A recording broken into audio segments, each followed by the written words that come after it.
CM Revanth Reddy Delhi పర్యటనపై MLC కవిత ప్రశ్నల వర్షం కురిపించారు. గతంలో కేంద్రంతో సఖ్యతతో లేకపోవడం వల్లే నిధులు రాలేదన్న కాంగ్రెస్ నేతలు ఇప్పుడు సీఎం రేవంత్ కేంద్రంతో సఖ్యతతో ఉండి ఎన్ని నిధులు తెచ్చారని విమర్శలు గుప్పించారు. అయితే కేంద్రానికి వెళ్లిన ప్రతిసారి నిధులు రావు, వాటికంటూ ఒక ప్రాసెస్ ఉంటుందని మంత్రి పొంగులేటి సమాధానమిచ్చారు. సఖ్యతతో లేరు కాబట్టి మీరు ఎక్కువ నిధులు తెచ్చుకోలేకపోతా ఉన్నారని మమ్మల్ని విమర్శ చేశారు అధ్యక్ష. మరి గడిచిన సంవత్సర కాలంలో గౌరవ ముఖ్యమంత్రి గారు దాదాపు నెలకు 2-3 సార్లు ఢిల్లీకి పోయి కేంద్రంలో పెద్దలందరినీ మంత్రులందరినీ కూడా కలిసి వచ్చినారు.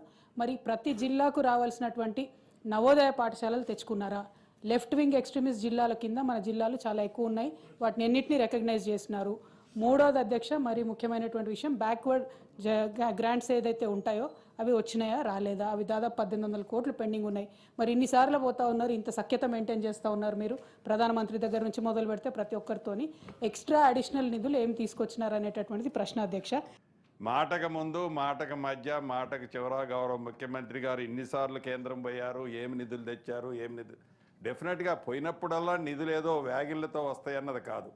రాష్ట్ర ప్రభుత్వ పక్షాన మన పోరాటము, మన ప్రపోజల్స్ ప్రాపర్గా ఉన్నాయా లేవా, ఆ ప్రాపర్గా ఉన్న వాటిలలో ఎన్ని వచ్చాయి, ఎన్ని వల్ల మనం మిస్ అవుతున్నాము, వాటిని సాధించుకునే దాంట్లో అధికార పార్టీగా మేము, ప్రతిపక్షంగా మీ కోఆపరేషన్ కూడా ఉండాలని, పేదోళ్ల కోసం ఎంతటి వరకైనా ఈ ప్రభుత్వం చిత్తశుద్ధితో పనిచేస్తుంది.